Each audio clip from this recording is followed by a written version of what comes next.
The A Show. Where smart is the new sexy. And now, April Hunter. Hello, hello, beautiful people. Hola, vigues, bonjour. Welcome to the show where we have Tony Arterburn returning with us and a very sick Big Ray Hernandez. So thank you, Tony. We appreciate you being here. Oh, it's an honor. Thanks for having me back. No, we are thrilled. And thank you guys for joining us in the chat. Tonight, we're going to cover with Tony what's kind of going on with the banks and why it would be a really, really intelligent idea to invest in precious metals. We're going to cover Christmas spirit and the difference between then and now and maybe how to get your groove back on. We're going to talk about some things going on in the news today. And what else did we say we were going to cover? The whole Deadspin gimmick, if we have time. Well, I want to do that one, definitely. Yeah, and if we get to it, I wanted to talk about attachment theory regarding relationships. There's 4 different types of attachment, and knowing your attachment type can help with how you communicate with not just your significant others, but also the people around you. So anyway, we'll be on with that. But first, we're going to talk to Tony and learn things. So hope so. We always learn. We learn from you. So really quick in the chat, I want you guys to write down whether you like April's hair like this or not. I vote yes. I love it. I think Tony also smiled when he saw her face and her hair. Right, Tony? It's true. All right, you guys. So I'm going to fill you in on what I did. I was supposed to have a photo shoot today, and I was talking to my hairstylist, and I was asking her, I'm like, what can I do where because I'm lazy about my hair. I'm always late. I hate that I'm always late. So I said, what can I do to make good hair like in less time where I can do something, go to bed and wake up? So she was telling me about this. Thanks, you guys. She was telling me about this thing with tube socks. So you take like the toe end up here and the toe end here, and you pull your hair back and you wrap a section of your hair around a tube sock. Of course, it should be clean, right? And then when you get to the bottom and your hair's all wrapped around the sock, you tuck it up and you secure it with an elastic and you go to sleep. And you wake up and you have waves. And I was like, that's probably too easy, but let's see how it goes. And voila, it went. So I like it. I might try the same thing. I might grow my hair out like you. Let's see. So I had a hell of a time finding tube socks. I had to go through my wrestling bag. I'm sitting here with my wrestling bag going, I know I've got tube socks in here for my boots. Question for a guy like Tony that has a very long, thick beard. Can you use little baby socks? Yes, I think so. See, now if I had Tony's beard, you know what I do? I start braiding it and putting in Viking runes at the end. I've done that. I've done that, and I have some set up with little wolves in them. They're little leather Viking beads. They have wolves on them. I just haven't put them in a while. I'll have to have my hairdresser or barber put them in next time. So next time you come, you're gonna wear your beads, your chin beads. I should go with that. I did it in 2021 for a little while, but I just do so much more media now, and it's like you want to buy gold from the guy with the Viking beads in his beard. I don't know. I would, but it just kind of depends on the mood. Well, I mean, warrior stuff and all that. I don't know. Yeah, for sure. Modern day warriors.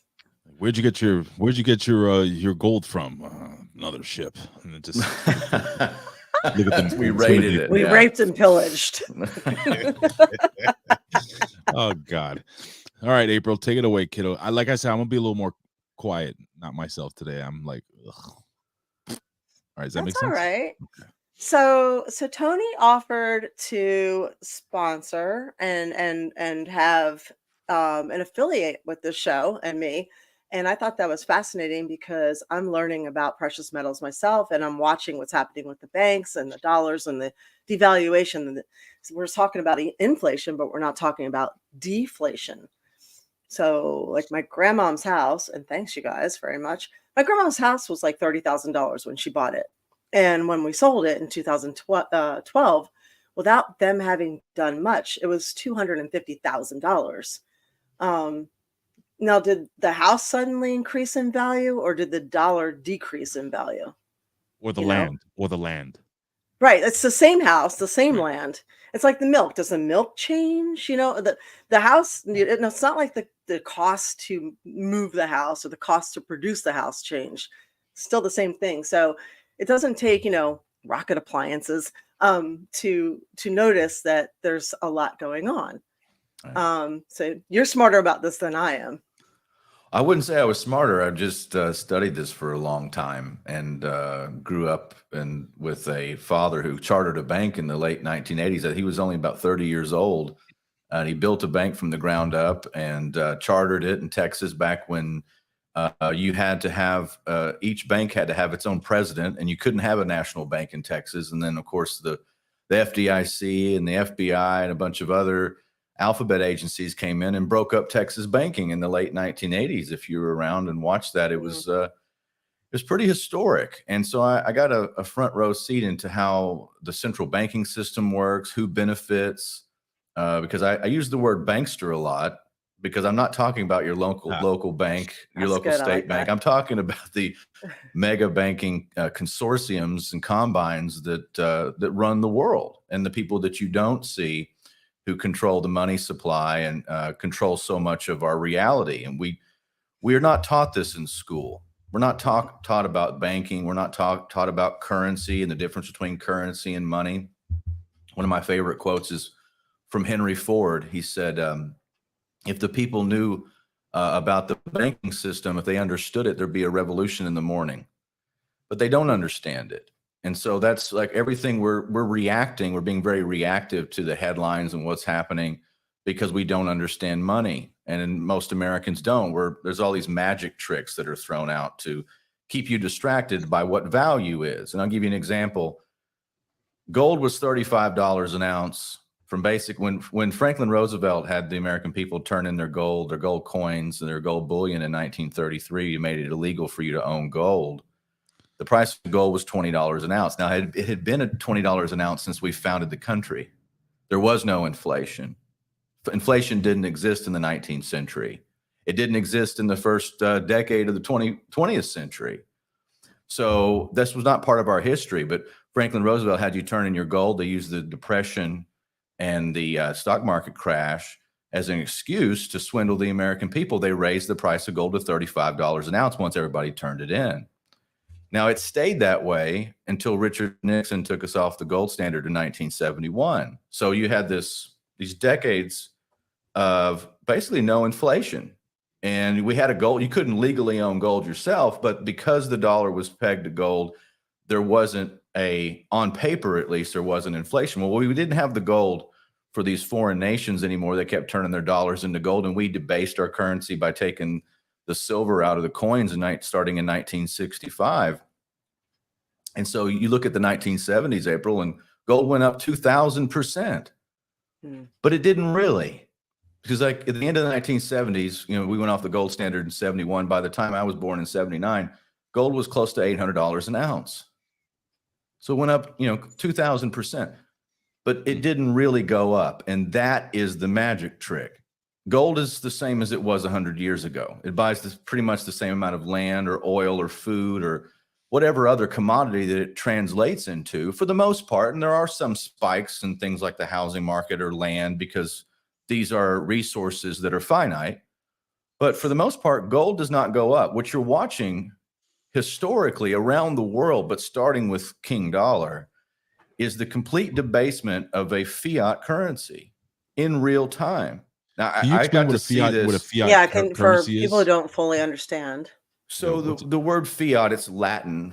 It means by decree. So basically you have what you refer to, a gold and silver standard are referred to as sound money because of the sound they make and because of their sound. Like they don't, it's very hard to manipulate. It can be done, but it's a lot harder to manipulate than say what we have now, which is they just hit the button and make new currency.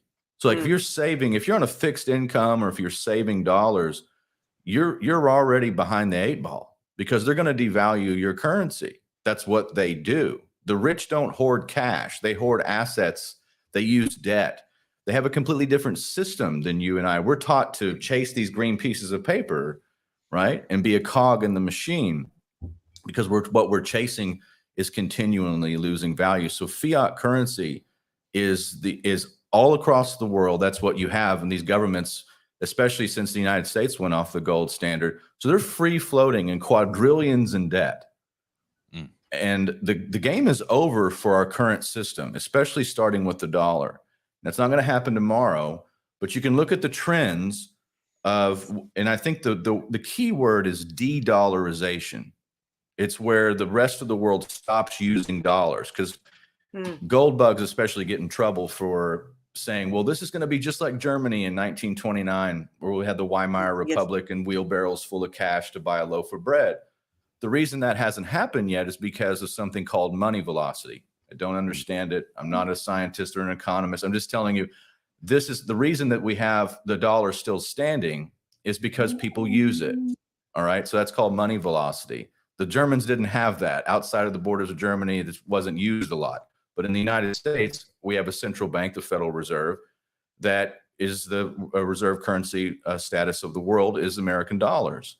And so people use them. I tell the story all the time. When I was a young soldier in Iraq, we just invaded Iraq. It was my third foreign war. And I got to see, that's the first day I was in northern Iraq in Mosul when it fell. They said, go to the bank, because there's a bunch of unrest. We didn't know what the hell's going on. So they go to the bank, and there's people running out with boxes of Iraqi dinar with Saddam Hussein's picture on them, but no one's stopping them. And I got to see at 23 years old, the death of a currency in one day. So that dinar went to be worth something a week before to absolutely zero, because it's paper fiat currency backed by nothing, right? And that's how fast and swift that can happen. I mean, you could say the same thing for the Soviet era ruble. So what you're watching now is this period of de-dollarization. So it's really important to pay attention to what money actually is, and the difference between currency and money. They can be the same thing, but right now our currency is not money. It's just a note. It's a figment of your imagination. It's psychological. You give value to it. You pay attention to it. So it has value. But when people start to pick up on things like, well, in the last 3 years, people notice, gosh, the prices are insane. Inflation is crazy. My dollar doesn't go as far. It's not because prices went up.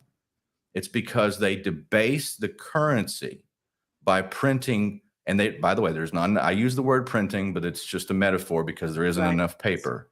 Binary code. Right. It's just code. And they create trillions upon trillions of dollars. There's a whole backstory to what happened even leading up to 2020, right? And the scamdemic, all of that, and all that was fused in. There was a big thing happening beforehand with the Federal Reserve and them printing trillions. So we're really behind, I think, and I use that behind the 8-ball metaphor, but it really is. I mean, you've got a limited amount of time to figure out how you're going to adapt to a world that is using dollars less and less, which is going to create a problem here at home, economically, socially, politically, across the board, because we can't print our way out of the world's not using our currency, which is, I think, it's a larger conversation. It's why we have so many things going on geopolitically. This is what happens when you've got a dying currency and a bloated empire that's overstretched. I don't like to see it because I love my country, but this is what's happening. We have globalist people that have no affiliation or love for this country running things at the top. They have, you can go back to the 90s and look at, the Secretary of State for Bill Clinton was Strobe Talbot. He said the nation state is irrelevant. This is the kind of people, the Secretary of State saying that the nation state is irrelevant. I think that's what you see. They just don't see America as the way that we would see it. We want to see it strong and prosperous and have sound and economic system free. That is not the way that our leadership sees it. So this is going hand in hand in what's happening geopolitically with the de-dollarization process. And it's just so important for people to pay beyond the headlines. You got to look. You're going to have to do your research yourself. CNBC and Fox Business, and they're not going to go into this. They're going to talk to you about stocks, and they're going to talk to you about the system. But that's something I think we should pay attention to. Does the ounce of gold? They also.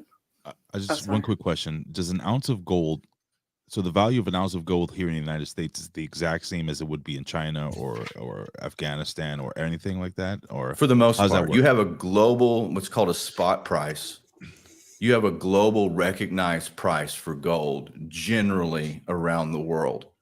It does vary a bit because in some markets, and I think where you're starting to see the cracks in our system, nobody really knows how much physical gold is being traded when we're talking about paper. So there's a discrepancy there. I tend to believe in the West, especially the American Federal Reserve Bank. It's not American, it's international, but it's our bank, right? Right. I think they have a vested interest in keeping the price of gold suppressed because gold competes with the dollar. Because when we decoupled, they became frenemies and really enemies now. And I think you can see the writing on the wall because the only central bank right now that's not buying gold is the United States. Everybody else is buying it because if we start buying it, it will drive the price up because it will limit the supply. And that is a game that we're not going to win. The central banksters are not going to win this war against revaluation because other countries have stopped and they're dumping the dollar at a record pace. I mean, I'll give you facts. There's figures and statistics. You can look at 2001, 75% of all the global transactions went on in dollars financially. In 2023, it's 45% and declining. Okay? So that means that less and less dollars being used in every transaction around the world and accelerating. That's going to put major pressure on the central bank, the government of the United States, everything. It's across the board. It's a heavy subject that's not being covered, but it is happening. Plus the petrol backing of the dollar disappeared, and then BRICS. So Right. you have BRICS, which was Brazil. Hang on, what's the R? I'm blanking for a minute, and then India and you have Russia. Thank you. Brazil, Russia, India, China, South Africa, and a few other countries have joined since then to make their own currency, right, or their own pact with that, and we are not part of that. Yeah, we didn't even discuss BRICS yet. That's Brazil, Russia, India, China, South Africa. That's 40% of the world's population right there. We're 5% in the United States. So that's 40%. Then you talk about adding Saudi Arabia, Japan, Mexico, all these things, all these other countries are in the periphery.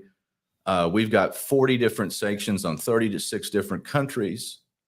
The United States is not beloved because we run around nightsticking people like a bully, that's what we're doing. Like we're the policemen of the world. And that's just blowing up in our face. So these countries like Russia, like Iran, they want out of this system. Even China's balking at things and doing deals with Russia. India went direct with Russia after the invasion of Ukraine and was trading gold for petroleum, for crude. So there's a whole new system being set up outside of us, and we're being left behind. And I think, honestly, my analysis is that it's on purpose. It's some sort of controlled demolition.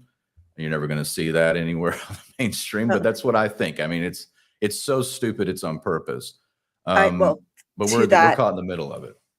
To that, and I think it was 2017, I went to Cuba, and they would not buy American dollars. So you had to change them into euro or sterling or Canadian dollars, really anything but American dollars. And if you did try and come in with American dollars, they were going to take about half your money. So they did not want American dollars. And I thought that was really interesting. And that was back in 2017. Right. Well, Iraq. They had a tight alliance with China and Russia there too. Yes. No, you're right. That's a good thing to bring up. That's part of de-dollar. Iraq just voted to say that it's illegal to trade in dollars inside the country of Iraq. Mission accomplished for George W. Bush. So now we can't use dollars there.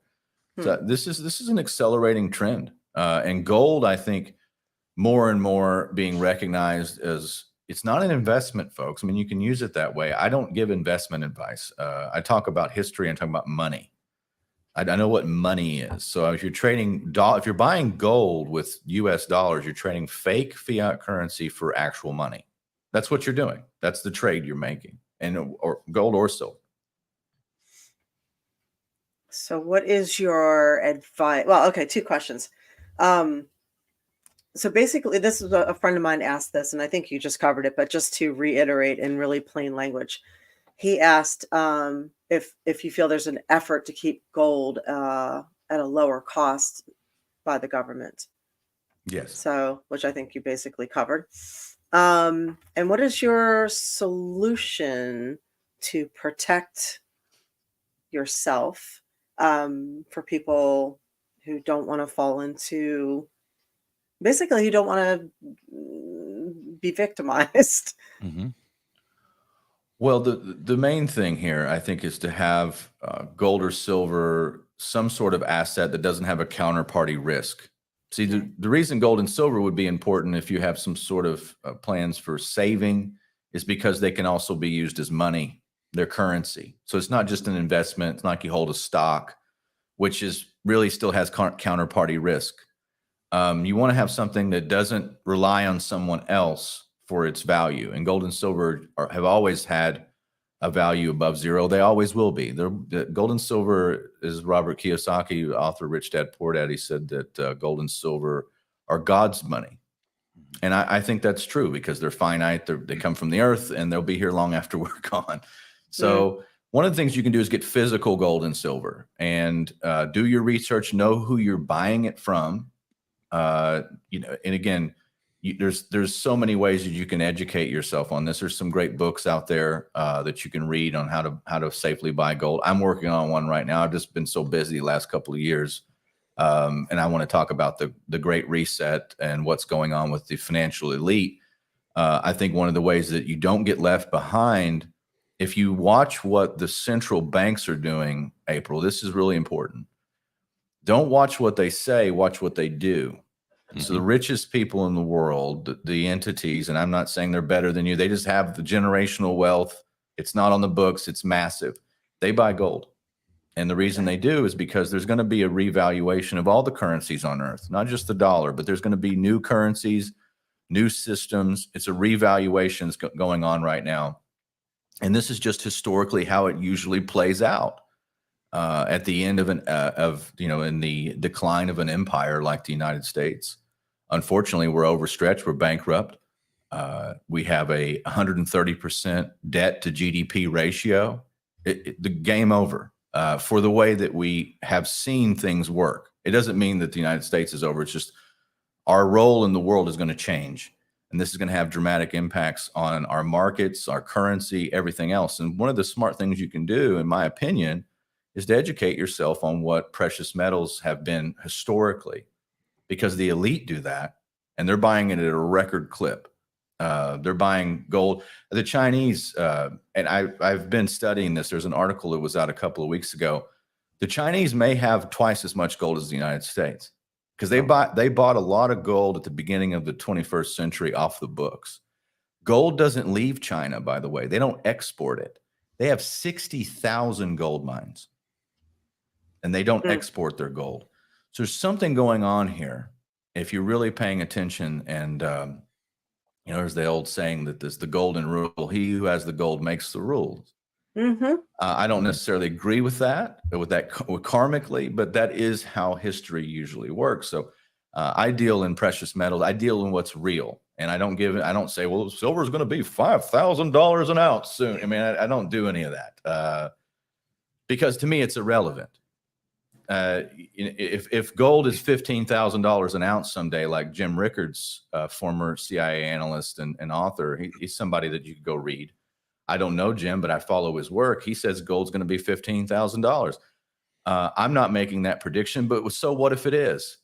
What does that mean happened? Does that mean gold went up to some, is it worth more? Perhaps a little.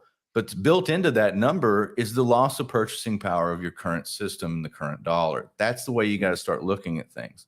It's not, the dollar's not static, right? It loses purchasing power. 80% of all the dollars ever created from the founding of this country, 80% of them that were put into circulation were done in the last 48 months. I have a question. Wow. I have a question. So, all right, let's say you collect all. By the way, just if you don't mind promoting really quickly your website again, if people are interested in purchasing gold and silver, I have it scrolling down there April's at the got bottom. a website. Yeah, it's I do. aprilhunter.gold. Yes. That's her own page, and you can go direct there. That's for our. You can land there and look at our membership program, which is called Wolfpack. That is something I put together for people that if you think if you can't afford precious metals, you can. You're wrong. You can afford them. We've made it. Most gold dealers and 1-800 numbers are national. They'll never talk to you if you got under $5,000. They just. I dealt with this as a young soldier. I was, when I was 23, I thought I got a little bit of money. I'm going to call and get some gold, and the guy just totally ripped me off. I didn't know what I know. Obviously, don't know. I wish I'd have known then what I know now. Totally different life. But so what we do is we treat everybody the same. If you've got a little bit, you want to convert it into precious metals, we do that. Wolfpack is one of the ways that we do it. There's no contracts or anything. You can just join as low as $50 a month on the Lone Wolf package, and you get silver, sometimes gold. It goes all the way up to 1,000 plus, different tiers. I have hundreds of 5-star reviews. That's one of the ways you can do it. And then you can also just go direct. You can go through aprilhunter.gold and go to and support April as well in the show. You go and click on that, and you want to get in touch with us. And maybe you got an IRA or a 401k or something you want to roll over into physical precious metals. We do that, or just make a one-time purchase. So there's all that through April's website. There's also a code. Yes, there's a promo code. 1776. Yes, 1776. You get free constitutional silver. This is the silver that was made before 1965. Constitutionally, that's what it's supposed to be.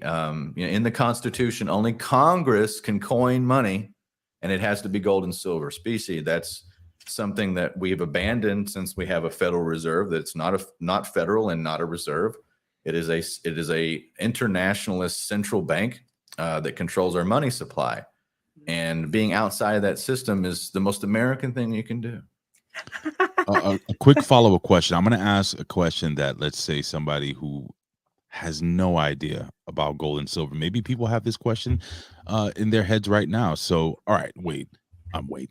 All right, Tony. I'm looking at Wade's his comment. Bam, in the chat. But so let's say I have all this gold, right? How does a guy like me, just a regular guy? I thought it was April, by the way, crawling across. No, it's my dog. He's been pacing and just dying to get up here. How does a regular guy or gal, has that gold? You have that physical gold, right? How do you make purchases with that? You can find a lot of people that will take gold, silver coins, like a car bars. dealership, or buy a house, or to. Yeah. There are some entities that will just go direct. I mean, I do that. I know what gold is. I'd much rather have a bag of gold coins than a bag of cash any day, because gold and silver to me are very liquid. I'm a dealer, so I know exactly what to do. But if you ever have questions, you go through my website and ask me. But I would say, find a dealer that you can easily get in and out of the currency of the day with, that's going to pay you a fair price. Somebody you can trust if you want to do it that way.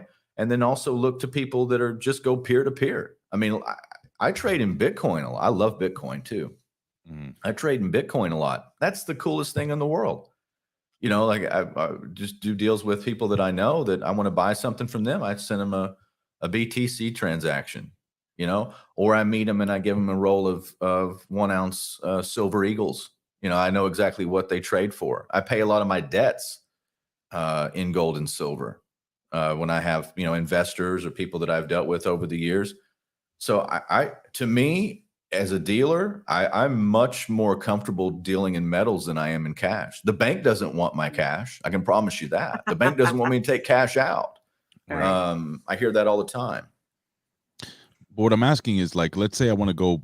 This is going to sound silly, but I'm going to ask this in the simplest way. Let's say I want to go buy a car, right? I go to a Toyota dealership. I come in, I have a sack of gold coins, and I put that big sack of gold coins on the desk. I'm not kidding.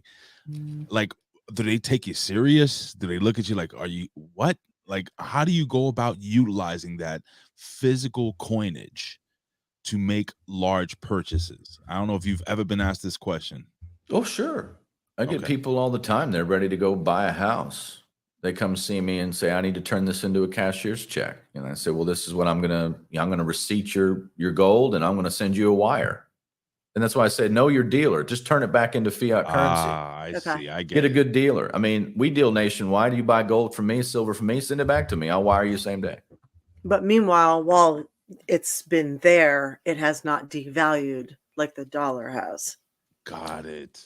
That's what you're doing. You're basically stopping the music. It's like musical chairs. Yeah, you're stopping you it don't from wanna- going right. backwards. You're stopping it from going backwards. And that If you're makes buying, sense. and that's why you want to buy gold and silver. It's one of who you deal with is very, very important. What type of dealer you have. And my philosophy has always been get the most amount of metal for your dollar. Because that's what I want. And I do trade in sovereign coins and collectibles and things like that. Sometimes that's the best deal to do. But more often than not, it's how many ounces can you get for how many fiat currency units you have, how many dollars you have. April, you want to read that question for Tony? Sure. Yep. Somebody's asking. Gamble first wants to know, how would one save their physical gold? Would it be a safe or somewhere important, or what do you suggest? Never a safe deposit box. Don't ever do that. Don't put it inside a bank.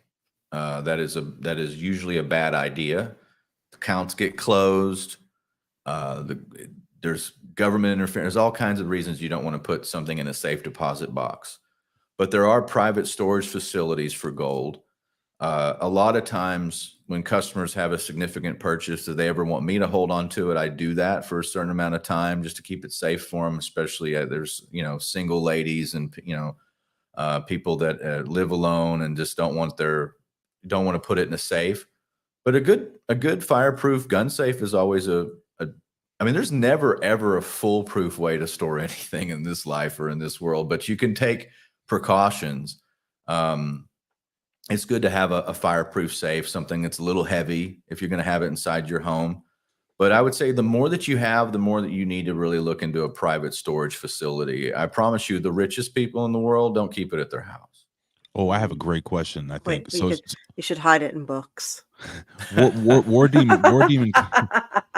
Demon comments. He says bank robberies, right? So now is gold insurable? Gold and silver, can you insure it? Let's say you put it in a safety deposit box and you get robbed and they run off with your gold coins. You can insure gold, yeah, for sure. Yeah. How does that go? How does that work? And do you help with that? I don't help insure it. But you can definitely talk to your insurance agent. Anybody, there's all kinds of policies you can get, and there's ways that you can do that. I certainly have to insure a certain amount of it, especially for shipping and things like that. But we're working on something right now I've got an idea for a gold storage facility here in North Texas for select clients, and I'm thinking about doing that. You want me to work there? I can watch the gold for you. Come on down, and it'll be pretty boring. You just kind of watch it. It's not going anywhere. Someone says TL15 and a bare minimum. TL30 safe would be better. There's Fringe. Well, she knows what she's talking about. So that's Kenzie, and she knows exactly what she's talking about. So you should check anything Kenzie has to say about safes would supersede what I have. She's done a lot more research than me. Well, thank you. I cowboy things a lot more often than she does. She's very calculated. Oh, Bigwig says my mother used to hide her money under the mattress, which I thought was a good idea until the house burned down. Oh. What if the gold coins melt?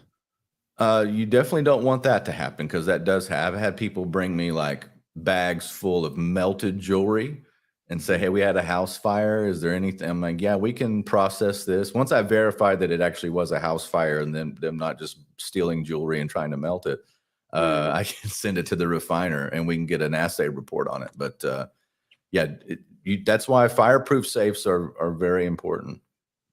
Well, what's the difference between like melted gold and like gold? Can't you just turn them into gold coins again or something? Sure you can. Yeah, you certainly can. And of course, gold jewelry is going to have a different composition than say a gold coin. There's different degrees of the purity of gold in each carat, and I could do a whole class on that. But no, it's good to have some sort of fire protection for your gold, regardless. I think what you Okay. should do is, Tony, you should send me and April large bags of gold so we can like look at them. Test this theory. Yeah, that's Or everybody can just go to aprilhunter.gold and Yes. check it out. Which is my Aprilhunter.gold. URL, thanks to Tony making it easy for me. So it's aprilhunter.gold. Aprilhunter.gold. I like that. It's like it's got a thing to it. It's So our own and site. Fringe says that the gold should not melt with a good safe. Correct. If you got a good So- safe, and like I think even the gun safes that aren't and Fringe would agree with me on this, and she would preach it that that's not always the best option, the gun safes, but even they have at least like a 45-minute to an hour fire rating. So yeah, fire protection is very important. I mean, all you're really ever doing. I remember I had my first shop in San Antonio. I took every precaution I could, just starting out in the gold business, and I had a $3,000 safe. It's about 900 pounds. It was made out of one piece of steel. It was a Liberty safe, and now I look at Liberty, and we know the whole thing with them releasing the codes to the FBI. But I had a Liberty safe back then. And, I had it bolted down, had a locksmith come. I had all sorts of different precautions, but at the end of the day, it was just going to slow somebody down. It doesn't mean that they can't steal something from you. It's going to slow them down. So really, you're trying to slow things down and protect from fire. But you just, you have calculated precautions when it comes to theft or loss on all your gold and silver. Okay. Cool Awesome Dude asks, is it a good idea to sell or auction silver and gold coins on sites like eBay? It can be. A lot of times, if you've got a piece of jewelry, you're going to get more, but may take you forever. I've sold items on eBay. I generally don't like to, but it just takes forever. I'd rather just go direct and put them on our website. And now that we've got a lot more active e-commerce business, I'll definitely go there. But yeah, if you've got gold or silver, give us a call first if you want to sell it. Chances are I'm going to save you a lot of headache and give you a good price. We can even help you with shipping and things like that, or if you're worried about security, we've got different ways we can receive it. So I would definitely give us a call first before you did eBay. And sometimes we encourage you to do eBay. I have customers that come in all the time like, well, this ring I can only give you. Diamond rings are the biggest heartbreak for anybody. Mm-hmm. I don't see, like, when I see diamond rings come in, I go, oh no. I don't see like cash registers cha-chinging and like, I don't get excited about them. I just tell people, you're going to be disappointed. That's the first thing I tell people. I've got a bunch of wedding bands from my grandparents, just 4 or 5 of them that I saved, and they're all like thick gold, and it's from way back. We're talking like way back, great grandparents and grandparents. So I just kept them, and I just realized, I'm like, gosh, these are like like about 10 years ago. I was like, this is really gold, and this is really thick. Hooper over here says something. He says, if you need to sell, go to Tony, or if private sale, meet someone at a bank or police station. Do you sign off on that, sir? Yes, and know who you're meeting. Always meet in public. I mean, private buyers are a good option sometimes. Yeah, just make sure that you take precautions. Always meet somewhere public. Try to identify who's showing up, because you're talking about cash, you're talking about assets, and what you should just be careful. But it can be done. Hooper also said, hang on, I lost that. He said you need to use a silica desiccant in safes to keep the coins from toning. I don't know if I'm saying that right. No, it's a way to keep the moisture down. Okay. And that is correct. No, just get it out of the vitamin. It happens packages. more with silver. So gold doesn't tarnish unless it's got other metals in it, like in a 90% American pre-1933 coin.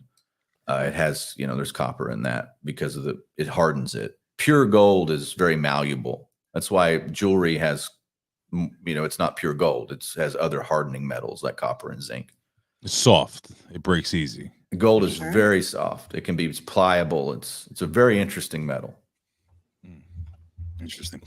What do you want to do, April? Is Do you there, want to continue with is this? there anything or- else we should add to this, or Right. we just send you all to aprilhunter.gold and you can check out what you have there? And they've got even a kids program there where for $35 a month you can start investing in your kids' future as well. You can And buy we're big making gold. that fun. We got Yeah. a newsletter we're putting together it's called Wolf Cub, and it's just $35 a month. And then there's going to be, I'm working on the whole package right now, but there's other items I want to put into Wolf Cub and things like, even the Indian head pennies and things, because believe it or not, copper. Yes. They took the copper out of the pennies, folks. I mean, it's I know. 1982. It's the last time they ran copper in the pennies. So, copper has some value. Even there's coins in and of themselves. Some of the older coins, especially before 1965, can be very interesting.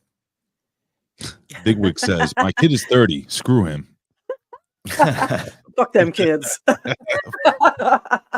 Damn. Well, thanks for the questions, you guys, and thanks That for was the great. advice. I appreciate it in the chat. You guys are awesome. So We got Tony for another 15 minutes. You want I to know. talk some other fun stuff? Yeah, definitely. I also wanted to mention to those of you who are in here, and you guys are my regulars, I'm sending out Christmas cards. There we go. And I just got them back. And if you would like one, contact me. Just email me. This is aprilhunter@gmail.com. And in the subject line, just write Christmas card address. Or Christmas address. And send me your address and your full name, and I will get one out to you. But for my regulars here, our regulars in the show, I would love to make sure that you guys get on my list. I know some of you are already there, but for the ones that are not there, like, where's Winona? She's not here tonight. Do Tony and I get a card? Maybe. So yeah, I was okay. So here's something that is, I don't know where you want to go next, but do you want to talk about the current stuff going on? Can I play that video of that idiot from Deadspin? Oh yeah, do that. You want to do that? Because Tony has Sure. All right, so I'm just going to give a quick little thing. So basically, long story short, there was a little kid. He was at you know what? I'll just play the video. The guy that does the TikTok actually does a really good job of explaining it, and then we can chat about it, okay? You're not going to hear from us. We're going to go away for about 1 minute and 44 seconds and let this play out. Cool? Yeah. All right, but we'll be right back. Here we go. Got some crazy updates regarding the Deadspin article that was released where they accused a 5-year-old boy of dressing in blackface to an NFL game. As you know, this boy was quickly shown on national television during the Chiefs-Raiders game with the right side of his face painted in black. Karen Phillips then took that snapshot and without doing any investigation or using any critical thought, accused the 5-year-old of being a racist. I just actually found out that the name is actually pronounced Karan Phillips. And Karan is not a chick, he's a dude, but I think the name Karen fits better for him. And Karen Phillips responded to the controversy in a now deleted tweet saying, "For the idiots in my mentions who are treating this as some harmless act because the other side of his face was painted red, I can make the argument that it makes it even worse. Y'all are the ones who hate Mexicans but wear sombreros on Cinco." And of course, this now deleted tweet received one of the worst ratios ever, and even prompted a response from Elon Musk calling him an unapologetic racist and a deceiver. Shame on him. And this young boy is not the first one stuck on the wrong end of Karen Phillips' insane mind. Karen Phillips wrote this article a couple years ago titled "White Fans Were Entertained by Black Athletes a Day After a Racist Killed Black People in Buffalo. This is what white supremacy looks like." And he also tweeted, "I'm from Saginaw, spent a lot of time in Flint. I've never seen this many white people in Flint in my life. It's concerning." Thankfully, a lot are calling for this young boy to sue Deadspin and Karen Phillips. Also, I received this DM from one of my followers yesterday saying, "I know the Chiefs kid. Want to know something funny? The kid is 100% Native American. I know him and his family personally. Also, he will be in the front row at the Green Bay game next Sunday in his full get-up again. No one is canceling this kid. Go Chiefs." Now, I'm not saying everything said in my DMs is 100% accurate, but you can judge for yourself. Hopefully, this is just a bump in the road for this young man who is just getting his life started, and hopefully he becomes a very rich man from the pockets of Karen Phillips and Deadspin. Wow. So check this out. I did some investigating for you guys, and I actually found his mother's actual Facebook page and the post referring to this. So I'm going to put this up here, and I'm sharing it right now in 3, 2, 1. Here we go. And as she says here, she says, this has nothing to do with the NFL. Also, CBS showed him multiple times, and this is the photo people chose to blast creative division. He is Native American. Just stop already, Deadspin. Your thoughts on this, guys? Yeah, well, even if he wasn't Native American, he's a kid enjoying a game. A. B, don't go after the kids. We've already had that discussion, whether it's trans or anything. Just leave the kids alone.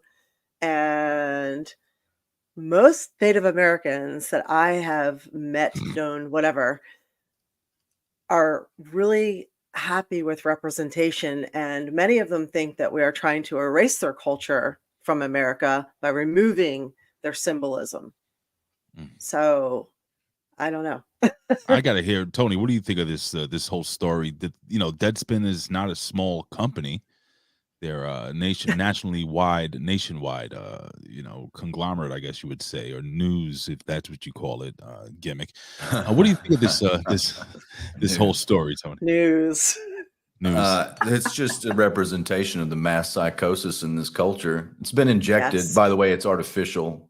It's injected from the university system and has been since the late 1930s with the Frankfurt School, cultural Marxism. This is the end game of that. It's just to tear things down. It reminds me a lot of Mao's China in the 1960s with the Cultural Revolution, where it just pit old against young, people that are intellectual against blue collar or working class, tall against short. It was just it was just a bloodletting. And that's what they're trying to infuse here. And you're not going to win with logic. You're not going to, I mean, you could recount all the reverence this country has for Native Americans. I mean, I was in the military. We had Comanche helicopters, Apache helicopters, Tomahawk missiles, paratroopers, of which I am one. With the first paratroopers shouted Geronimo when they jumped out of the first aircraft with American parachutes. So, I mean, you can get started on all of that and you could refute it till you're blue in the face. Does not matter. This is not about logic. It's about just destroying any aspect of decency or joy or community or togetherness, because that's what Marxists do. Marxism is the operating system for Satanism in the third dimension.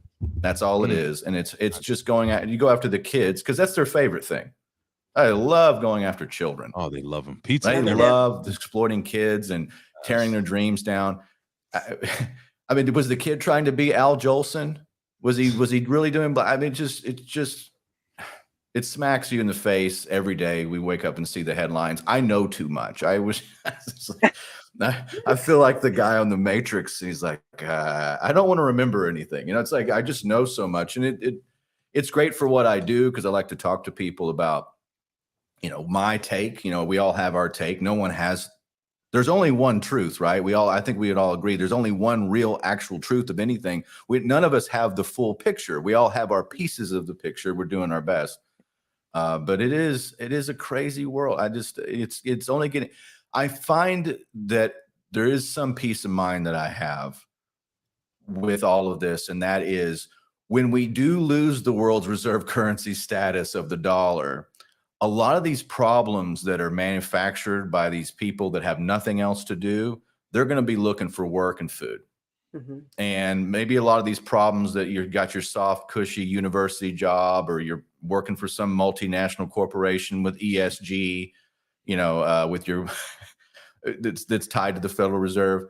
By the way, the fifth plank of the Communist Manifesto was a central bank. So when those things collapse, other people maybe have some more decency because things get put into on a more clarifying perspective. I don't know. Maybe there's a silver lining in that. And also, I was going to really quick. I'm sorry, April. That AI has been in the news huge now because I forgot what sports. I think it was Sports Illustrated that they created these bios for people. They thought they were real people writing these articles, and it's been AI. So these idiots that are utilizing their I guess power of the pen to tear these children down and to get across their racist and hateful rhetoric, you're going to be losing your jobs too. You know what I'm saying? I mean, they're losing their jobs to AI, and AI is taking over. I'm sorry, April, I didn't mean to interrupt you. My favorite headline in the last few weeks was that the CEO robots. They're going to make CEO robots. And I thought, this is so funny because these CEOs, these multinational corporations, these Benedict Arnold CEOs, outsourcing jobs and throwing American workers under the bus and insourcing people, they're getting done away with by AI and robots. There's an irony there. I love it. You know, don't get fooled, folks. It's one of the best times in history to start your own business. It's one of the best times. Get into something, do something, have a purpose with what you do. I don't care what it is, but if it serves anything, if there's a demand to be met, just do a good job at it. This is a good time to do that. We need locally sourced things, and people will solve problems with supply chains. I really turn it on its head. I think it's a good time, but you're going to have to realize that the playing field's going to change, and you're going to have to adapt, and it's not going to be the same as it was 5 years ago, 2 years ago. April? Well, I would agree. I think that knowing how to adapt is important with anything. So to stay relevant, you always have to be up on things. That actually can lead us into what's going on with Etsy. Etsy, as many of you know, is a uniquely kind of different marketplace where they work with artists and crafters and very small local businesses from all over. So I have a tiny micro business with my candles and soaps. I know tons of artists. They put their work on there, everything from seamstresses to costume makers and doll makers and people who make like funny cups like that. You know, you name it, they're on there. Well, they went public, and all those cool commercials they used to have about how they focused on the artisans, you can tell that they're public now in the commercials that are happening now. And they just now this year have decided to yank the sellers by the throat, and they're going to reserve. They told them that they're getting reserves of 75% now, which means they're holding the sellers' money at a 75% rate. So it is disgusting. I've never seen anything like it. And Amazon doesn't do it. Nobody else does it. So what that means is if you sell a piece of, I don't know, a lamp or a handcrafted piece of furniture for $200, Etsy's going to hold $150 of that. You'll get $50, but that $50 needs to cover your seller fees, taxes, and shipping that furniture to somebody else. You are not going to be able to pay your employees, and they're going to hold it for 45 to 90 days and keep that reserve on. And that this information, the story is not getting enough notoriety. Like, people don't know this is happening. So if you are a fan of shopping, because we should all be shopping local to some degree, if the average family of say 4 does like $800, $600, $800 at Christmas time, it might be more than that now, I don't know. Say you do spend $600 at Christmas. If you spend just $65 of that locally, you can support local businesses pretty well. So if you're buying local and you want to support artists, look on different platforms like Amazon Handmade or Shopify or some of the other ones instead of Etsy, because they are doing everything wrong right now. And yeah, as Eva says, this is BS. They shouldn't hold your hard-earned money. And that's I don't even know. Unfortunately, it is legal because when you sign up for the terms of service and they change them, that's how they get you. They can dictate whatever they want. So your only option is to leave. Take it. Yeah. Or leave take it. And yeah. Or ask people, hey, this is what's going on. If you can, will you join me over on another platform?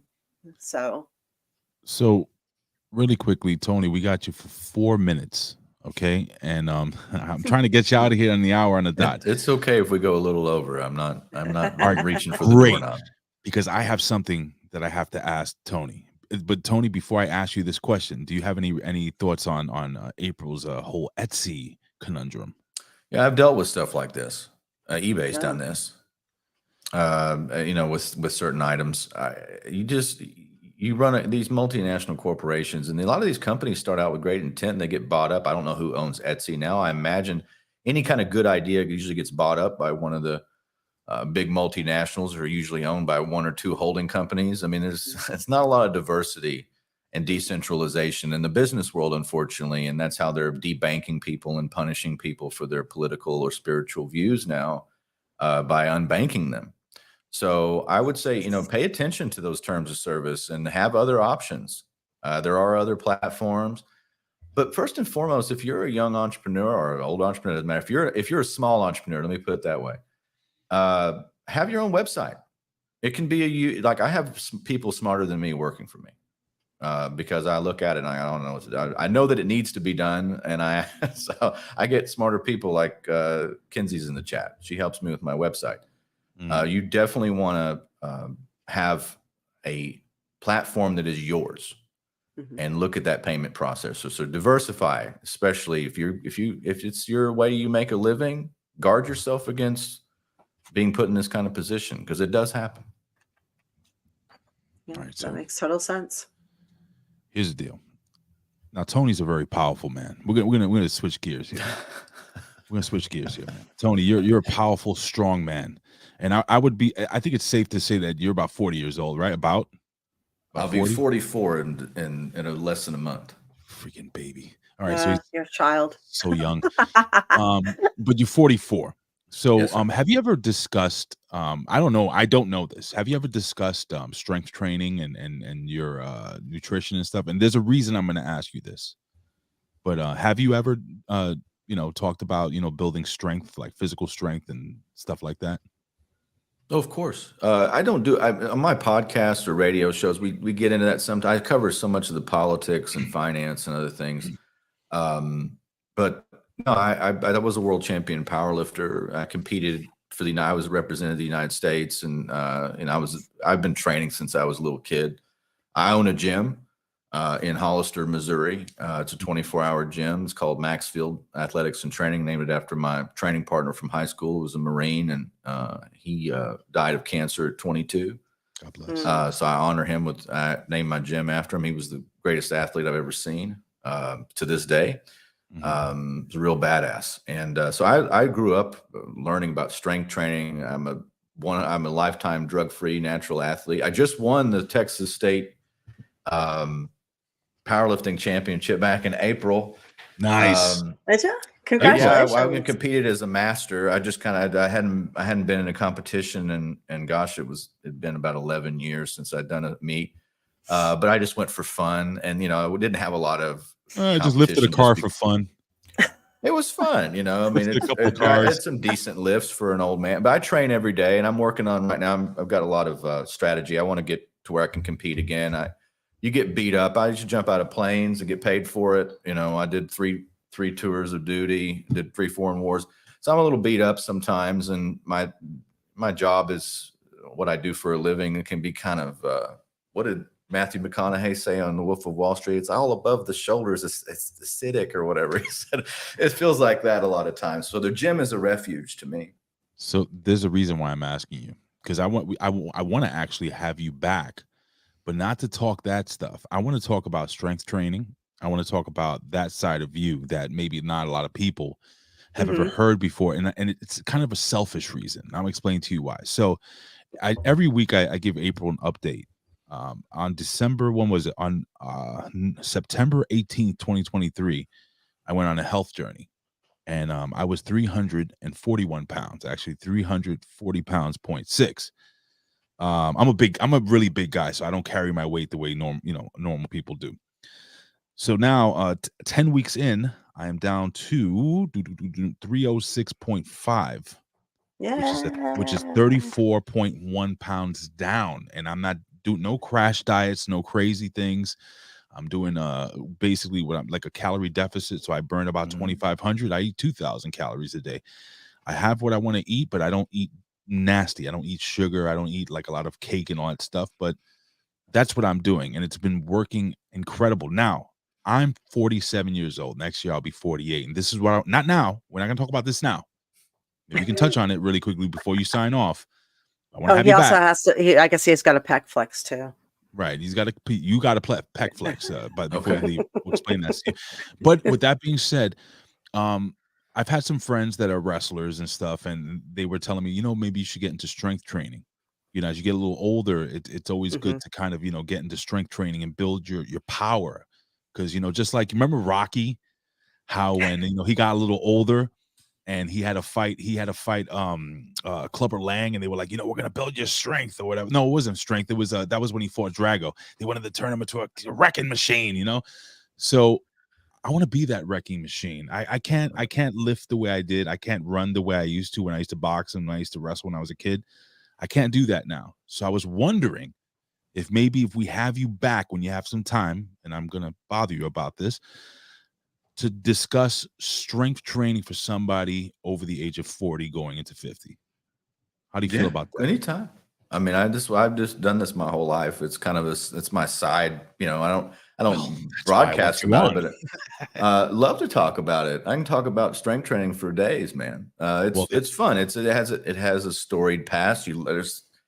It's just like any other thing, you know, that's kind of progressed over time. And then you find out some of the newer stuff is actually doesn't work as well as some of the old stuff does. oh, the And old stuff is the way to go. A lot Yeah. of old times. school when it comes to Yep. training, don't overcomplicate it. You know, there's a Russian named Pavel, and he put out a book in like 99 called Power to the People. Always a good book to read. Talks about the old strong men and circus performers and the Russians, where you get the kettlebells, you know. And I I'm didn't learn familiar. about yeah, those are all really interesting things to look at. And so I'd love to come back and talk to you about strength. All right. So remember that, April. I'm gonna let you Okay. be in charge of that. We gotta get Tony back on, and you're gonna help me, Tony. I'm gonna ask you to help me. I don't want no gold. The gold is helping me build my strength, because I've never worked out for strength training. It's always been for, you know, because I'm a big guy. I used to work out to get a little more flexible, to have a little more speed when I used to fight. I was always like, it's crazy because I'm 6'1" and I'm really wide. So when I was at 235, I look real thin. I have a weird body composition. So I'm figuring, you know what, man, I'm losing the weight. I got to get strong again, brother. Can you help me?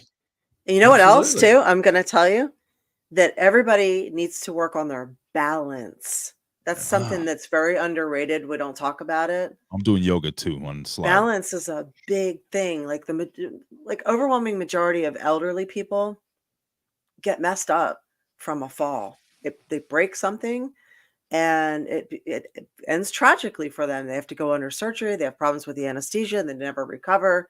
And it's because they've gotten weak and they've lost their balance. And if you stay strong and work on your balance, and you take that into your later years, it will benefit you. Is this the guy right here? I'm about to put his picture up. This is the guy right here. Who You are see you that asking? picture? Pavlo? Pavel? Pavel? His name is Pavel. Pavel Teslan. Oh, wrong guy. I don't think He's that's pretty him. strong No. too. I didn't know you were talking to me. I was like, I don't know what that is. I'm sorry. No. I gotta look him up. Anyway, all right, Tony, you are the man. And Tony, remember this, guys. This is a contractual gimmick. He's gonna come back on. He's gonna make me as strong as him. Right? I'm sure it wouldn't be that hard. I'm getting old, but I'm having fun. So still strong. I did a physique competition. I don't know. I guess it was about a decade ago. And I remember I was eligible to compete in the Masters. And my trainer, I asked him, I'm like, should I do, because I was in the tall competition, and then I could do Masters. And I said, hey, should I do both? He's like, no. He's like, don't go into Masters. I'm like, why? He's like, because the older people are really good at what they do. He's like, they will kick your ass. He's like, they come in tight, toned, ready to go, and dialed in. I was like, It was really? funny. I hadn't done a meet in years, but I came into the meet, and I had a I had a goal. I wanted to do my bench press backwards. I wanted to do in kind of honor of Anthony Clark, which is a long story, but Texas high school powerlifting lore, and there was the guy named Anthony Clark, and he eventually was the first guy to bench press 800 pounds, and he did it backwards. So his hands weren't turned like this; they were turned reverse grip. Yeah. So it's very counterintuitive, and I've trained on it for years. So I decided I'd go in and see if I could do and it's technically legal because you have to have both thumbs. Your thumbs have to be around the bar. So they went and had a meeting about it. So it was funny because I got to do bench press reverse grip. So I came in prepared. Like I was, to the best of I knew I was calm, and I knew exactly what, and just having fun. And I knew what I wanted to do. So it was a fun meet. I'll definitely compete again. I can't wait to have Tony back on to talk some strength training. I've always looked at these World's Strongest Men competitions, and I'm like, man, a lot of these guys are like older. Mm-hmm. They're over 40 and they're so strong. Oh, yeah. And they move really well for guys, that you could tell they've had some knee issues, and they walk, we call the wrestler's walk, where it's like that little bit of a limp, you know what I'm saying? But man, I want to get there, brother. If I can lose 35 pounds in 10 weeks, I know I can get strong. And I would love to hear maybe some of your advice and maybe have some fun talking about that instead of talking about all this negative stuff and Definitely. people wearing painted faces and getting yelled at.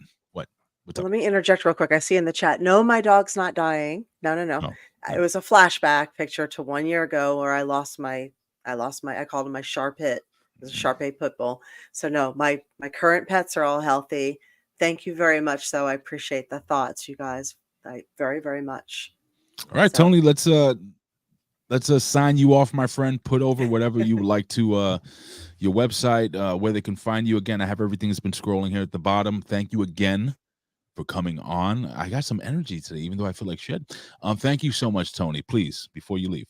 Well, thanks again for having me. My website is arterburn.news. If you want to find my personal podcast and other projects, it's an easy way to contact me. It's arterburn.news. And if you want to buy some gold and silver, or just learn about it, or see what we do, go to aprilhunter.gold. That's her website, and it'll support the show. It'll support April. Yeah. Say okay. what? You got a pec flex. Yeah, you got a pec flex, brother. Just like that? You put it. No, you got to. I'm bouncing them a little bit. Yeah. Okay. Yep. I can do that. You put it out there, champion. Now you got to have champion pec flex. That's funny. Ladies and gentlemen, the world's strongest gold dealer, Tony Arterburn. That's probably true. You probably. I'm gonna bet on that, sir. God bless you, my friend. Thank you. Thank you so much for being on. Absolutely. Thanks for having me. See you soon. You are the man. All right, I'm gonna remove this gentleman here. Tony's so awesome. It's not the age, it's the miles. Just like was it Harrison Ford said in Indiana Jones. See, we get beat up. Can I tell you seriously? I can listen to Tony just talk. I know he's so smart. He's so smart about so many things. but it's just the way he comes across. It's just it's something very gentlemanly about him. I can't explain it. Genuine. My father always used to tell me, big, tough guys, big guys, strong guys don't really have to, they don't have to yell. They don't have to. He speaks for you. We have a very convoluted idea of what alpha male is, and it's not what the media would portray. The alpha male is the quiet one that makes sure everyone's taken care of and doesn't fight unless they have to. I feel like shit before I came on, April, and I'm feeling a little better. No, you're perked up. You're perked up. Let's say hi to everybody. I want to say hi to everybody because I didn't get to talk to you guys. And when we have a guest, I hate cutting in. So, Alex, I see Steve, War Demon, what's up? Hooper, Gam Wolfers. Let's see, Red Sunny. Hi. You guys were also active in the chat, and I appreciate it. I saw Eva. I saw Jamie for a little bit. He said he couldn't reconnect on the chat. Who else is here? Maybe Twitch, XL Kahuna, D7. Yeah. Fringe, thank you for joining in. T and Couponer, hello. Bigwig, what's up? Cool, awesome, I know I'm dude. missing people. Yeah, I'm going back through. I think I'm missing people, but you know what? I got some. I got Ali RX. She's here. Oh yeah, no, that's he, Ali. Oh, I'm sorry. Yeah, Ali RX. I'm sorry. Ali I know from Ali. New York. So yeah. Yeah, so it's I missed it. Where is Winona? I hope she's okay. The last time I spoke to Winona was on Facebook. She had commented and said that I was an idiot for rooting for CM Punk. Yeah, that's fair.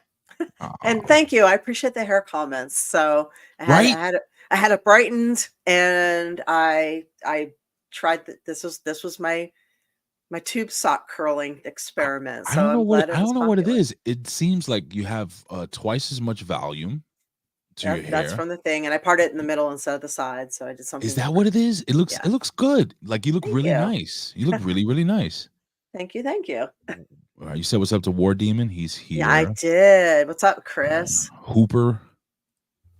I did, and thank you. Yeah, So, what else so you got? I was watching, you guys. Tell me what you think of this. Mm.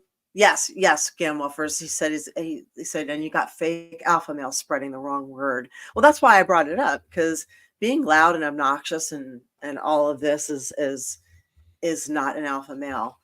And while Jamie is here, I wanted to mention, he asked me if I would spread the word. There is an event coming up. Hang on one second. It's a it's a walk with us to prevent suicide. It's a fundraiser in Tampa Bay. You don't have to be in Tampa Bay to be part of it and raise money, but you can. Basically, what he's written is almost everyone has been affected by the loss of someone to suicide, and it hits close to home for many of us. So he's collecting donations, even if it's only $5 or $10. It all helps. And you can go to, I shared it to my page, or you can go to his page. Here's that. So Jamie McPherson, or you can go to my page on Facebook, which I've shared it, which is Real April Hunter on Facebook, and you can donate to support. And I can promise you this is a good thing. So please consider supporting this whole thing, because I know Jamie, he's got terrible knees, and he's going to walk this thing, and he's going to be miserable doing it, but he's going to do it. Cool. So Man. let's cheer him on. And he's got what, $100 something left. That's it. Not far to go. Yeah, I think it's $100 something left, man. Let's do it. Yeah. He's got $120 left to reach $500. So he's got the majority of it already donated. We can do this. We got this. So what were you gonna say? Let's throw some dollars in there. Yeah. So okay, so I was thinking, right? I was watching. Well, first off, here's how this went. I made Christmas decor this weekend. I made something to go over the fireplace hearth, and I put it up. It's evergreens and berries and pine cones, and I snapped a picture of it and I put it on Facebook. And somebody wrote, "Tell me you're a Gen Xer without saying you're a Gen Xer." And I was like, "What do you mean?" And he's like, "Well, that's just so very Gen X. People, they made things and they cooked things and they did things." And I was like, "Okay, all right, fair enough." I said, "More like an Xennial person." But okay. So right after that, I watched 2 Christmas specials. I watched You'll Shoot Your Eye Out, A Christmas Story, and then I watched Christmas Vacation. Right, 2 of the best. Boobies. Oh yeah. Oh, thank you. Thank you. Thank you. Yeah, you got to throw in the big ass titties. Sorry, just So how you see something different every time we watch a movie. So in the classroom of You'll Shoot Your Eye Out, there was a Christmas tree, and the Christmas tree had, and we all have seen these before, one of those garland chains that you make out of construction paper that the kids make. Yeah, we used to make that in school. Right, you used to make it, right? And then in Christmas Vacation, and then of course on the table at the end when he gets his BB gun, there's Christmas Story. Yes, I know, Christmas Story. I call it You'll Shoot Your Eye Out. And at the end, on the table, there's all these homemade cookies sitting on the table. And then I know they looked amazing. So then we're watching Christmas Vacation, and in the very beginning, Clark's out in the middle of nowhere going to chop down the tree. And the kid's like, "Why are we doing this?" He's like, "Because this is how we used to do it. This is what you really do." And they're like, "Why don't but now everybody just goes to a lot to buy a tree." Right? It made me think, okay, here's my revelation, and tell me what you guys think about this. A lot of times, okay, what I think is missing from Christmas spirit is the fact that Christmas has always been an interactive, immersive experience. And what I mean by that is that up until recently, the 5 weeks or so of Christmas used to be baking, cooking, making your own decorations, making your ornaments, going and getting your tree, True. making your own gifts, because you'd make enough cookies to give to people as gifts too. You would make things, you would get things, you would make your decor. It would be a thing that you did at this time of year all the time. Yeah, and you had to work to keep that tree alive. You had to keep the water in there and everything else. So this is something that people don't really do anymore. Now we live in such a consumerism era that people just go out and buy whatever. They buy the cookies, they buy the gifts, they buy the decor, and there's no thrill there. There's no effort, there's no creativity, there's no anticipation, there's no reward, and there's no pride with it. I'm sorry. Big Wig has been cracking me up all fucking day. What? Shoplifting is a family, so you can get what you want. Well, there you go. That There you creates a go. little more anticipation there. It's fucking hilarious. Makes you feel alive. I could get caught. Dude was It's like making me laugh the it's whole like show. having a thing of toilet paper or beer underneath your card, and they forget to check you out, and you're just like, guess that shit was free then. I Huh? guess it was. Well, nowadays it's actually a little more blatant, but neither here nor there. Right. So am I wrong on this? No. Like just making it so fragile. Fragile. So just I want that. making it. I want that lamp, and my wife. I is have like, it no. in my wall. I No, have you it. don't. I have it. No, Yes, you I do. don't. I It's in want my that window. lamp. Yep. It's this single best marketing technique ever, right there. Damn it. But seriously, it has become commercialized, because originally Christmas was a Yule. It was a feast, a celebration. If you really, really go back, Christmas was the winter solstice. It was Saturnalia. It was Yule. And then in an effort to convert the pagans, the Catholics kind of took it over and renamed it Christ's Mass and kept the same dates. So, it was never supposed to be commercialized. It was always supposed to be a celebration, a feast. Like all the best things that come from Christmas that we love were from pagan traditions, like the tree, the wreath, the Yule log, the holly, the stockings, all that When do you stuff. think it really started? Like, it was during our lifetime that it really Oh, took that yeah. turn. Oh, yeah.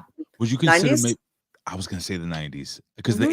the 80s there was still a lot of wholesomeness, even though there were a lot Yeah. of commercials and Toys R Us and all that Yeah, stuff. But when we had hair bands and thongs on MTV, we still had wholesomeness. yeah, so I would say the late 90s. That's when it probably started Yeah. to really like get super commercialized, and people lost the Christmas spirit. Where I lived in the projects, growing up as a kid, every window, no matter what nationality, no matter what ethnicity, no matter what anything, every single like apartment had lights in the windows. You could see trees, and they Yep. would decorate the neighborhood. And then towards the late 90s, I noticed less and less, and now nothing. You see We still nothing. have that here in Florida. Well, I have that but here in where I live in Diker Heights. If you Google the lights of Diker Heights, our neighborhood is the best freaking neighborhood in New York, because every house has lights. It's like a Christmas miracle out there. yeah, I don't like when Beautiful. people don't do something. It's like, do it, damn it. It's a collective, just Yeah. like a collective energy, collective holiday. Yeah. Bigwig says, look back to when the Macy's parade started, and you'll find that's when it was commercialized. I'm going to disagree with that. Nah. Because I think the parades to some degree have I mean, always been technically around. he's not wrong, but I know And what he means. even Higbee's in You'll Shoot Your Eye Out. I just found out Higbee's was an actual department store, and they did their parade every year, and they've been around in Cleveland as a mainstay since the 1800s. So I don't Hooper.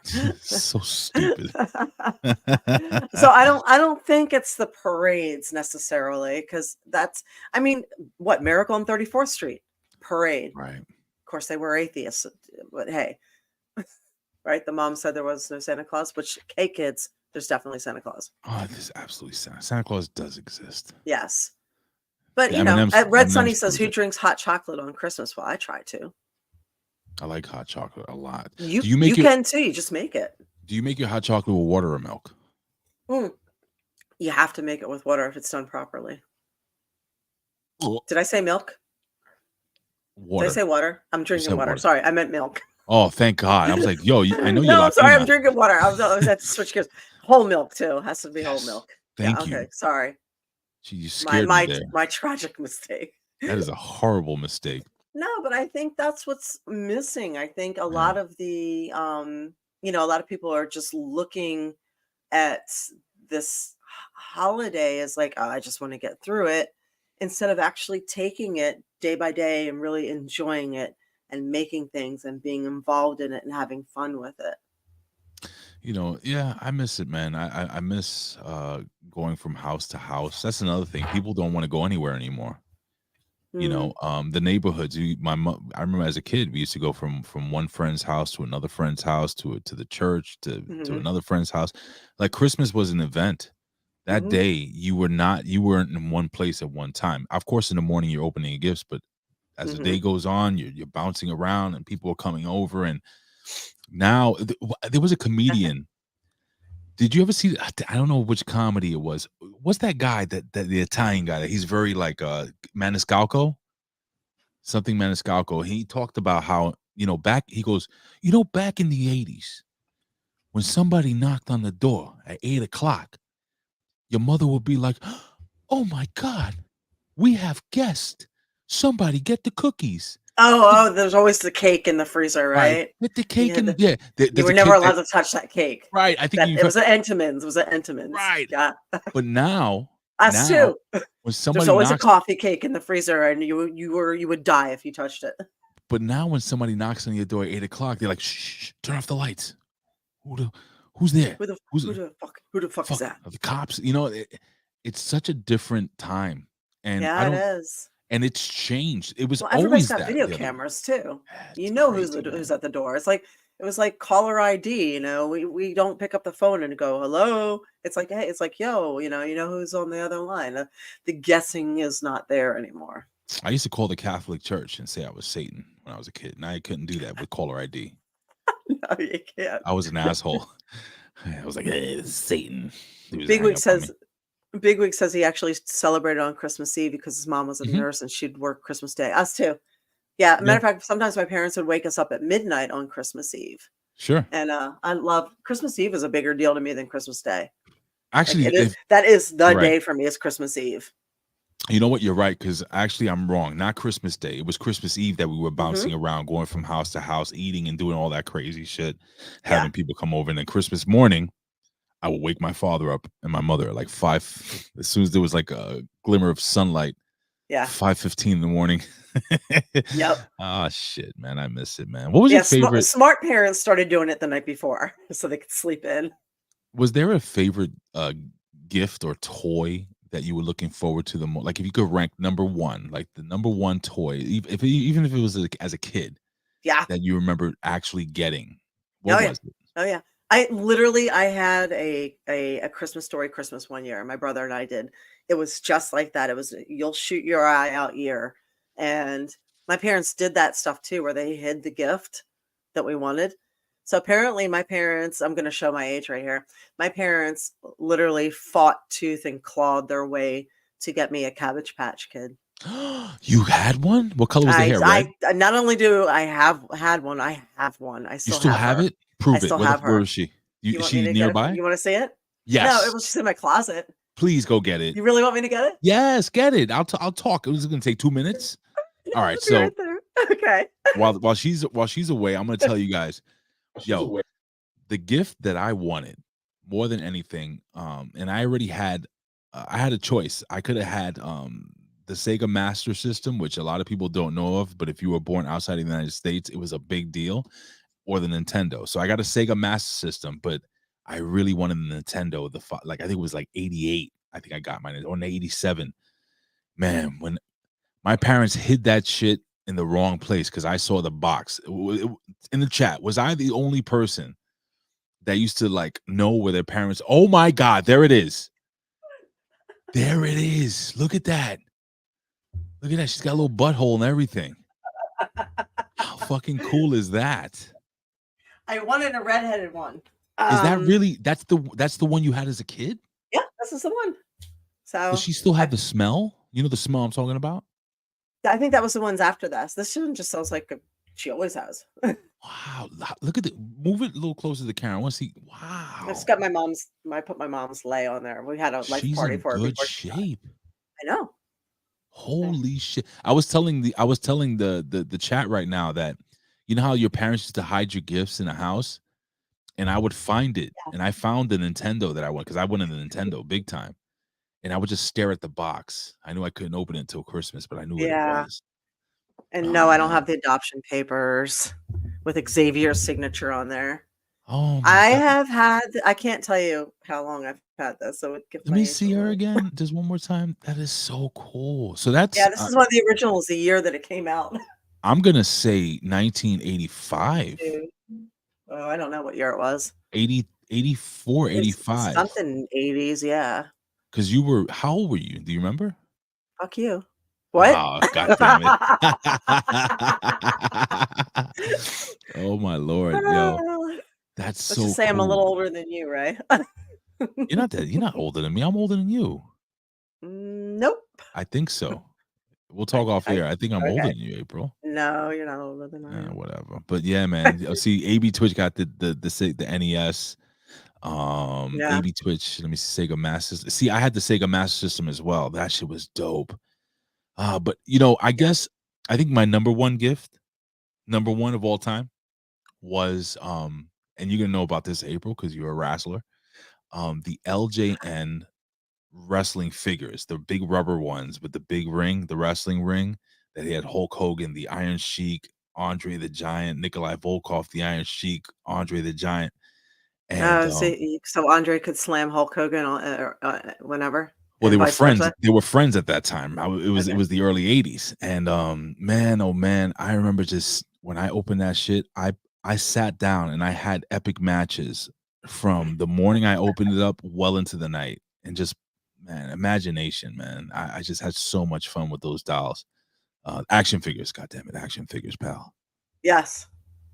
You know, I was never Yes. a G.I. Joe guy, believe it or not. I loved playing with my brother's toys. Like, he got all the Hot Wheels.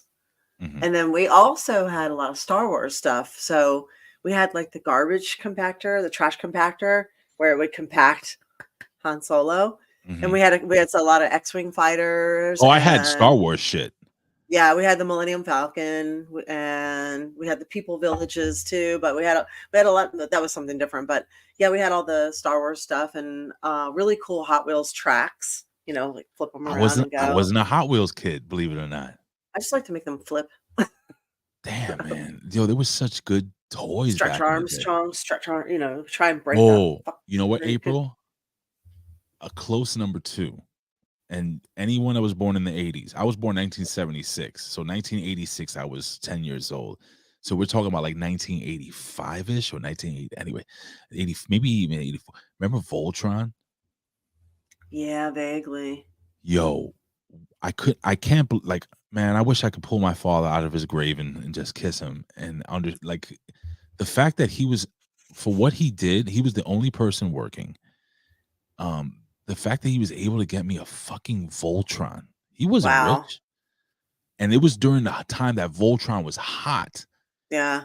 I got all 5 fucking the Lion bots and the official, not because they had knockoff Voltron. He got me the official Voltron. And I wish I can just when I get to heaven, I'm like, Pops, man, I appreciate you. I can't believe he did that, man. In retrospect, so freaking cool. That's awesome.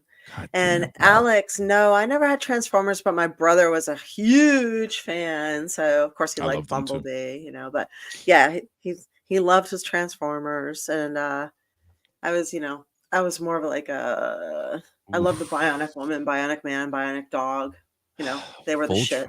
Voltron versus Megazord. Who wins? I'm gonna say Voltron because I'm a Voltron mark. So I'm gonna say Voltron. There is actually a funny Christmas little video with He-Man and Skeletor. And if you have not seen it, you should look it up on whatever it's on. Is it the one? It might be on Facebook. I know what you're talking about. Yes. It's the one before the cartoon, the actual cartoon came out. It was It's a short. It's a He-Man Yeah, short, correct? yeah. Well, it's actually it's. I think somebody made it up, and it's just hilarious. No, I know what you're talking about. That's actually so. A short cartoon made to sell the toys, and then Oh, what really? happened? Yeah, and then what happened? I know exactly what you're talking about. And then what happened was that that made the toys popular, and the toys became popular. So then they made a full length cartoon series Hmm. after the toys became popular. Does that make sense? Yeah. Well, marketing. Yeah, so they made the short cartoon to sell the toys. The toys became popular. Then they made a full length feature, whatever seasons of He-Man, which was another toy that I loved. Man, I loved He-Man. So War Demon saying he had Sega because they had Beavis and Butthead as well as Ren and Stimpy. What's funny That was a because Sega Genesis. Good shit. yeah, the sidewalk where I live, what must have been laid down not long after Beavis and Butthead because somebody wrote in there butt munch. So every time I walk by, I see butt munch. That's fucking hilarious, man. I appreciate that. And I miss too, like in school, they used to have us make Christmas cards or holiday cards or Yes. Valentine's Day cards for our parents and stuff. That was a nice construction thing. paper and dull scissors and Elmer's glue. The smell of the glue. I remember like we were so poor, like we lived on one military paycheck. My Yep. mom didn't work. So we were so poor. Like we got what we needed, not what we wanted. So Yeah. when Christmas came around, they actually really did a lot for us. But the rest of the year, forget it, Did And I you get remember birthday? Did you get birthday gifts? I didn't get birthday gifts. We couldn't afford it. I was a kid. Yeah, but I they didn't get were, birthday gifts. they were minor, but we didn't have much food in the house. I remember I was just telling somebody about this. We were so broke that there was like almost no food in the house. I used to come home and stick my finger in the Caro syrup, the corn syrup, and because I was so hungry. And there's bread and garlic. I would make garlic bread. And apparently, like I earned the nickname of Smelly in 5th grade because I smelled like Aw, garlic. it's Yeah, delicious. because that's all there was to eat. And I was starving and I was getting so tall and there was nothing to eat. But I remember we were so broke, like we would make these Christmas cards and I would feel like, oh, Wolf, what's up? Hey. We would make Christmas cards and I felt like so inept because everybody else had nice store-bought Christmas cards. And I'm, making my grandma these construction paper Christmas cards. And now I realize that those were, and my grandmother would say, no, I like this better. And I was like, oh, she's just being nice. Now I realize those were actually the really cool ones. In retrospect, you're making me think. Like, I mean, for me as a parent, like my son, he gets the dopest gifts on his birthday. He gets like awesome Christmas gifts, and it's like, man, it's a blessing to be able to do that because I know I didn't have it. And my father before me, his father fucking left him and his mother. My father was, if I ever, one day I'll tell you the story of my father because he was basically abandoned by his mother as a kid. And he was raised, check this out, from Puerto Rico. He came to the Lower East Side of Manhattan. He was abandoned. He made his way to New Jersey and he was adopted by this wonderful black couple, and they owned a farm in Atlantic City, New Jersey, and they raised my father on that farm. It's a crazy story. I gotta tell you one day. It's actually really interesting. All right, I want to hear that. It would have been a book. It would have been a book, and then I could tell you. You can still write it. You can still write it. I could tell you how you became a professional boxer and everything. But anyway, listen, it's about that time, man. We went a little over, but this was really, really fun. This was a nice show today. Let me just start hitting the music. I will, and I want to tell everybody. Listen, if you want a Christmas card, because my regulars out here are I love you guys on this. You guys have been with us for a while, and I definitely want to send you one. So if you aren't already on the list, I will send you one. All you have to do is write to me. Just email me. It's easy. This is aprilhunter@gmail.com. Just send me an email and just put in the subject line Christmas address, and then just send me your full name and your address, and I will send it to you. Okay? And Marvelous Wolf. Am I on the list? You got to put yourself on the list, brother. If you haven't received one in the past, you're not on the list. So make sure I get your address. And I don't know if we did this last year, so I don't think we I'm not sure I sent anything out last year. I know one year I didn't get Christmas cards back in time, so I had to. Okay, if you got one last year, then you're on, but you might want to resend me your address just to make sure. So anyway, what's the address again? email is thisisaprilhunter@gmail, and just put in the subject line Christmas Addy or address. So Hold on, you know what I'm doing, right? I'm getting my fucking card. There you go. Get your fucking card. Get your fucking card. Hunter. And then just put this is aprilhunter@gmail.com. Gmail. I'm getting one. I'm gonna put it over too. Boom. This is April Hunter. Subject. What am I writing? You can write Xmas Addy. What? Christmas Addy. Just address. Or just write Chris. address. Just write address. All right, Chris. Yeah, and don't forget, yes, look into buying your gold and silver, aprilhunter.gold. Take a look at everything that's offered there. This way your dollar will not devalue. All your hard work for your paychecks will not keep going down the toilet, and you can keep valuing your money. So we can do that. So yeah. I think we're done. Yes. This has been a really good show. I felt like shit at the beginning, but now I feel better because of you, the love that you guys provide. That's my hair. My hair made you feel better. I'm telling you, your hair looks fucking awesome. I want to see that volume and that hairstyle with maybe a different color. What do you think, guys? What do you color? mean? Like, I love the red, but I wonder how you would like your hair looks different. It's like more volume. Like, I don't know. Is it possible that this woman looks prettier? Possible. The fuck, man. You're being blonde? Very sweet. Thank you. Stop it. Well, Whatever. my blonde hair is a wig. I just do that when I feel like doing something different. No wig. No. Keep it. No, red, I'm then. not bleaching my hair. It would destroy it. Yeah, but I'll tuck it all up in a thing and keep it red, brother. All right. Yeah, I'm too bitchy to be able to like anything but red. Yeah, I can't. Yeah, I like you as a redhead. Good night, guys. We love you. Yeah, I love you. Mwah. Thank you.